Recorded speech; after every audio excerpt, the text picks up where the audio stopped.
ಇನ್ನು ಕಾಂಗ್ರೆಸ್ ಹಾಗೆ ಬಿಜೆಪಿ ನಡುವೆ ಭುಗಿಲೆದ್ದಿರುವಂತಹ ರಾಮ ರಾಜಕೀಯ ಯುದ್ಧ ಮತ್ತಷ್ಟು ತೀವ್ರಗೊಳ್ತಾ ಇದೆ. ಸಚಿವ ರಾಜಣ್ಣ ಗೊಂಬೆ ಹೇಳಿಕೆ ನೀಡಿ ವಿವಾದವನ್ನ ಮೈಮೇಲೆ ಎಳೆದುಕೊಂಡಿದ್ದಾರೆ. ಇತ್ತ ಅನಂತಕುಮಾರ್ ಹಾಗೆ ಸಿದ್ದರಾಮಯ್ಯ ನಡುವೆ ರಾಮ ಯುದ್ಧ ಮತ್ತೊಂದು ಹಂತಕ್ಕೆ ತಲುಪ್ತಾ ಇದೆ.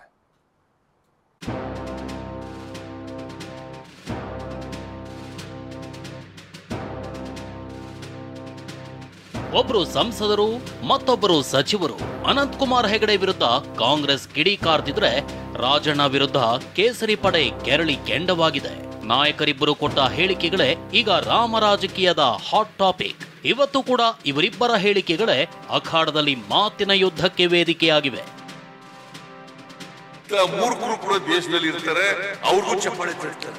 ಯುದ್ಧ ಭೂಮಿಯಲ್ಲಿ ಹೇಗೆ ಮಾತಾಡಬೇಕು ಹಾಗೆ ಮಾತಾಡಬೇಕು. ಅವ್ನು ಯಾರೋ ಮೂರ್ಖ ಒಬ್ಬ ಹೇಳ್ತಾನೆ, ಅಲ್ಲಿ ಹೋಗಿ ಭರತನಾಟ್ಯ ಮಾಡ್ತಾ ಕೂತ್ಕೊಂಡ್ರೆ ನಾನು ಬದುಕಲಿಕ್ಕೆ ಆಗೋದಿಲ್ಲ.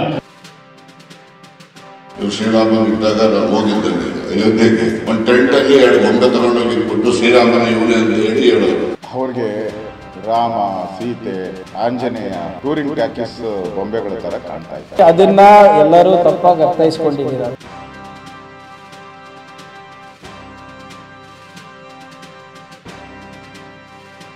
ಅನಂತಕುಮಾರ್ ಸಿಎಂ ಮಧ್ಯೆ ಮುಂದುವರಿದ ರಾಮ ಯುದ್ಧ. ಹೆಸರೇಳದೆ ಪರಸ್ಪರ ಮಾತಿನ ಸಮರ ನಡೆಸಿದ ನಾಯಕರು. ಅನಂತಕುಮಾರ್ ಹೆಗಡೆ ಹಾಗೂ ಸಿಎಂ ಸಿದ್ದರಾಮಯ್ಯ ನಡುವಿನ ಸಮರ ನಿಲ್ಲೋ ಲಕ್ಷಣಗಳೇ ಕಾಣ್ತಿಲ್ಲ. ಇವತ್ತು ಕೂಡ ನಾಯಕರಿಬ್ರು ಹೆಸರು ಹೇಳದೆ ಮಾತಿನ ಯುದ್ಧ ನಡೆಸಿದ್ದಾರೆ. ಅವನು ಯಾವನ ಮೂರ್ಖ ದೇವಸ್ಥಾನ ಬೀಳಿಸಿ ಮಸೀದಿ ಮಾಡಿದ್ದಾರೆ ಅಂತಿದ್ದಾನೆ ಅಂತ ಸಿದ್ದರಾಮಯ್ಯ ಗುಡುಗಿದ್ರು. ಇತ ಅನಂತಕುಮಾರ್ ಹೆಗಡೆ ಕೂಡ ರಾಮನ ಬಗ್ಗೆ ಮಾತಾಡಿದ್ರೆ ಸಹಿಸಿಕೊಳ್ಳೋಕೆ ಸಾಧ್ಯವಿಲ್ಲ, ನಾವು ಮೈಸೂರಿನ ಗರಡಿಯವರೇ, ನಮಗೂ ಕುಸ್ತಿ ಬರುತ್ತೆ ಅಂದಿದ್ದಾರೆ. ಅವ್ನು ಯಾರೋ ಮೂರ್ಖ ಒಬ್ಬ ಹೇಳ್ತಾನೆ, ದೇವಸ್ಥಾನಗಳನ್ನೆಲ್ಲ ಎಲ್ಲೆಲ್ಲಿ ದೇವಸ್ಥಾನಗಳ ಮಾಡಿ ಹಿಂದೆ ಎಲ್ಲ ಆಗಿದ್ದಂತ ತಪ್ಪುಗಳಿಗೋಸ್ಕರ ಮಸೀದಿಗಳನ್ನ ಧ್ವಂಸ ಮಾಡಿ ದೇವಸ್ಥಾನಗಳು ಕಟ್ಟಿಸ್ತೀವಿ ಅಂತ. ಇತಿಹಾಸ ಇದೆಲ್ಲ ಹೇಳ್ತದ? ಮೂರ್ಖ. ಇಂಥ ಮೂರ್ಖರು ಕೂಡ ದೇಶದಲ್ಲಿ ಇರ್ತಾರೆ, ಅವ್ರಿಗೂ ಚಪ್ಪಾಳೆ ತಟ್ತಾರೆ. ಹಿಂದೂ ಸಮಾಜದ ಬಗ್ಗೆ, ಹಿಂದೂ ಧರ್ಮದ ಬಗ್ಗೆ, ದೇವಸ್ಥಾನಗಳ ಬಗ್ಗೆ, ರಾಮನ ಬಗ್ಗೆ, ನಮ್ಮ ಹಿರಿಯರ ಬಗ್ಗೆ ಏನು ಅವಹೇಳನದ ಮಾತುಗಳು, ಏನು ಅವಹೇಳನದ ಮಾತುಗಳು. ಇದನ್ನ ಈ ಜನ್ಮದಲ್ಲಿ ಸಹಿಸಲಿಕ್ಕೆ ಸಾಧ್ಯ ಇಲ್ಲ. ಅವರು ಮೈಸೂರು ಗರಡಿಯಲ್ಲಿ ಬೆಳೆದಿದ್ದರೆ ನಾನು ಮೈಸೂರು ಗರಡಿಯಲ್ಲೇ ಬೆಳೆದ, ಅದೇ ಗರಡಿಗಳಲ್ಲೇ ನಾನು ಕುಸ್ತಿ ಆಡಿದ್ದೀನಿ, ನಮಗೂ ಗೊತ್ತಿದೆ.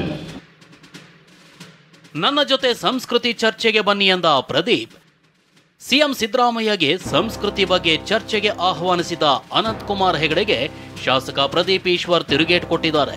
ಸಿದ್ದರಾಮಯ್ಯಗಿಂತ ಮೊದಲು ನನ್ನ ಜೊತೆ ಚರ್ಚೆಗೆ ಬನ್ನಿ, ಅದರಲ್ಲಿ ನೀವು ಗೆದ್ರೆ ನಾನೇ ಸಿದ್ದರಾಮಯ್ಯ ಬಳಿ ಕರ್ಕೊಂಡು ಹೋಗ್ತೀನಿ ಅಂತ ಪಂಚ್ ಕೊಟ್ಟಿದ್ದಾರೆ. ಸಿದ್ದರಾಮಯ್ಯನವರು ನನ್ನ ಎದುರುಗಡೆ ಬರಬೇಕು ಡಿಬೇಟ್ಗೆ.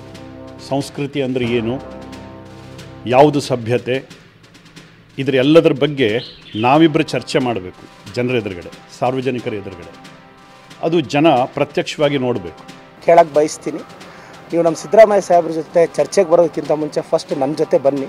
ಆ ಚರ್ಚೆಯಲ್ಲಿ ನೀವು ಗೆದ್ದರೆ ನಾನೇ ಸಿದ್ದರಾಮಯ್ಯ ಸಾಹೇಬ್ರ ಹತ್ರ ಕರ್ಕೊಂಡು ಹೋಗ್ತೀನಿ. ಬನ್ನಿ ಬಹಿರಂಗ ಚರ್ಚೆಗೆ. ನಾನೇ ಶಿರಸಿಗೆ ಬರಲ್ಲ, ಇಲ್ಲ ನೀವೇ ಬೆಂಗಳೂರಿಗೆ ಬರ್ತೀರಾ ಸರ್.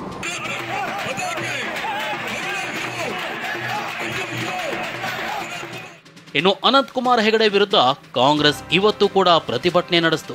ರಾಯಚೂರು, ಶಿಕಾರಿಪುರ ಸೇರಿದಂತೆ ಹಲವೆಡೆ ಪ್ರತಿಭಟನೆ ನಡೆಸಿ ಹೆಗಡೆ ವಿರುದ್ಧ ಕಿಡಿಕಾರಿದ್ರು. ಇದರ ಮಧ್ಯೆ ಅನಂತಕುಮಾರ್ ಹೇಳಿಕೆ ಬೆನ್ನಲ್ಲೇ ಭಟ್ಕಳದಲ್ಲಿ ಅನಧಿಕೃತ ಮಸೀದಿ ತೆರವಿಗೆ ಹಿಂದೂ ಸಂಘಟನೆಗಳು ಪಟ್ಟಣ ಪಂಚಾಯಿತಿ ಅಧಿಕಾರಿಗೆ ಮನವಿ ಸಲ್ಲಿಸಿವೆ. ರಾಜಣ್ಣ ಗೊಂಬೆ ಹೇಳಿಕೆಗೆ ಬಿಜೆಪಿ ಪಡೆ ಕೆಂಡಾಮಂಡಲ. ಶ್ರೀರಾಮನ ಇದ್ದಾಗ ನಾನು ಹೋಗಿದ್ದೇನೆ ಅಯೋಧ್ಯೆಗೆ. ಒಂದು ಟೆಂಟ್ ಅಲ್ಲಿ 2 ಗೊಂಬೆ ತಗೊಂಡೋಗಿರ್ಬಿಟ್ಟು ಶ್ರೀರಾಮನ ಇವನೇ ಅಂತ ಹೇಳೋದು. ಕೇಳಿದ್ರಲ್ಲ, ಅತ ಹೆಗಡೆ ವಿರುದ್ಧ ಕಾಂಗ್ರೆಸ್ ಮುಗಿ ಬೀಳ್ತಿದ್ರೆ ಇತ ರಾಜಣ್ಣ ಆಡಿರೋ ಇದೇ ಗೊಂಬೆ ಮಾತಿಗೆ ಬಿಜೆಪಿ ಸಿಡಿಮಿಡಿಗೊಂಡಿದೆ. ಬಾಬ್ರಿ ಮಸೀದಿ ಬೀಳಿಸಿದ್ದಾಗ ನಾನು ಅಯೋಧ್ಯೆಗೆ ಹೋಗಿದ್ದೆ. ಆಗ ಅಲ್ಲಿ ಒಂದು ಟೆಂಟ್ ನಲ್ಲಿ 2 ಗೊಂಬೆ ಇಟ್ಟು ಇವನೇ ಶ್ರೀರಾಮ ಅಂತ ಹೇಳಿದ್ರು ಅಂತ ಕೆಎನ್ ರಾಜಣ್ಣ ಹೇಳಿದ್ರು. ಈ ಹೇಳಿಕೆಗೆ ವಿಪಕ್ಷ ನಾಯಕ ಆರ್ ಅಶೋಕ್ ಖಾರವಾಗಿಯೇ ಕುಟುಕಿದ್ದಾರೆ. ರಾಜಣ್ಣ ಅವರ ದುರಾಂಕಾರದ ಹೇಳಿಕೆ ಇದು ರಾಮನಿಗೆ ಈ ಥರದ ಅವಮಾನವನ್ನು ಗೊಂಬೆಗೆ ಹೋಲಿಕೆ ಅಂಥದ್ರ ಬಗ್ಗೆ ಕೀಳಾಗಿ ಈ ಥರ ಮಾತಾಡುವಂಥದ್ದು ಕಾಂಗ್ರೆಸ್ಸಿನ ಅವನತಿಗೆ ಮುಂದಿನ ದಿನಗಳಲ್ಲಿ ಇದು ಒಂದು ಕಲ್ಲು ಹಾಕಿದ್ದಾರೆ. ಇವತ್ತು ಬೊಂಬೆ ಅಂದ್ಬಿಟ್ಟು ಒಂದು ಕಲ್ಲು ಹಾಕಿದ್ದಾರೆ. ಈ ಕಲ್ಲು ಮುಂದಿನ ದಿನಗಳಲ್ಲಿ ಕಾಂಗ್ರೆಸ್ ಪಾರ್ಟಿಯ ಮರಣಾಂತಿಕ ಕಲ್ಲಾಗ್ತೈತಿ. ಆದರೆ ರಾಜಣ್ಣ ಹೇಳಿಕೆ ಸಮರ್ಥಿಸಿಕೊಂಡಿರೋ ಸಚಿವ ಪ್ರಿಯಾಂಕ್ ಖರ್ಗೆ ರಾಜಣ್ಣ ಹೇಳಿರೋದನ್ನ ತಪ್ಪಾಗಿ ಅರ್ಥೈಸಿಕೊಳ್ಳಲಾಗಿದೆ ಅಂದ್ರು. ಅವ್ರೇನು ಹೇಳಿದ್ರು, ನಾವು ಹೋಗಿದ್ವಿಯಪ್ಪ ನೋಡಕ್ಕೆ, ಅಲ್ಲಿ ದೇವಸ್ಥಾನ ಏನಿರಲಿಲ್ಲ, ಅವಾಗ ಮೇಕ್ ಶಿಫ್ಟ್ ಟೆಂಪಲ್ ಇತ್ತು, ಬೀಗ ತೆಗೆದಿದ್ರು. ಏನು ಬಾಬ್ರಿ ಮಸೀದು, ಅವಾಗ ಅಲ್ಲಿ ಯಾವುದೂ ಏನು ಮೂರ್ತಿ ಇರಲಾರ್ದ ಕಾರಣ ಅಲ್ಲಿ ಒಬ್ರು ಮನೆಗೆ ಹೋಗಿ ಮೂರ್ತಿ ತಂದು ಅಲ್ಲಿ ಇಟ್ಟಿದ್ದು. ಕಾಂಗ್ರೆಸ್ ಬಿಜೆಪಿ ನಡುವೆ ಶುರುವಾಗಿರುವ ರಾಮ ರಾಜಕೀಯಕ್ಕೆ ರಾಜಣ್ಣ ಹೇಳಿಕೆ ಕೂಡ ಸೇರಿಕೊಂಡಿದೆ. ರಾಜಣ್ಣ ಮಾತಿಗೆ ಬಿಜೆಪಿ ತಿರುಗೇಟು ಕೊಡ್ತಿದ್ರೆ ಕಾಂಗ್ರೆಸ್ ನಾಯಕರು ರಾಜಣ್ಣ ಯಾವ ಅರ್ಥದಲ್ಲಿ ಹೇಳಿದ್ದಾರೆ ಅನ್ನೋದನ್ನ ತಿಳಿಸುವ ಪ್ರಯತ್ನಕ್ಕೆ ಮುಂದಾಗ್ತಿದ್ದಾರೆ. Bureau report, TV9.